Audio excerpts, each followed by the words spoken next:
Okey, ni buah kundo Buah kundo ni saya jumpa kat pasar. Kata pakcik ni dia orang tanam dekat kebun lah. Kundo ni dia sifat dia macam buah labu lah.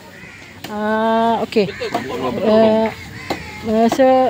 Ikut pengetahuan saya, buah kundo ni dia ada beberapa kegunaan lah. Kalau orang dulu-dulu selain dia makan kan, dia akan letak dalam rumah tau, atas meja ke atas lantai. Katakanlah ni kita cerita orang dulu punya ni dululah, mistik dia.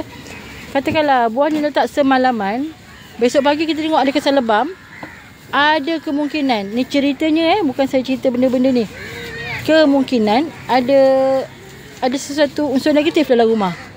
Atau tinggal 2-3 hari dia membusuk, maksudnya ada unsur negatif dalam rumah ni. So itu memberi tanda atau sign untuk tuan rumah berbuat sesuatu. Selain daripada itu, kadang-kadang kita kan sedap makan, so kita masak lah, katakan ni buah ni semua sayur yang Allah cipta ni tak ada keburukan, semua ada kebaikan, tak ada buat penyakit. Tapi bila tiba-tiba kita makan, kita sakit, contohlah sakit badan, itu juga petanda kemungkinan wallahualam mungkin ada saka ke, ada benda yang negatif dalam badan. Jadi berbuatlah sesuatu. Walau macam mana pun, bagi masyarakat Cina, buah kundo ni bagus sebab dia bagi orang yang panas dalam kan, elok tau ni. Buah kundo ni dia masak sup. Manakala bagi orang Melayu kita, dia panggil apa?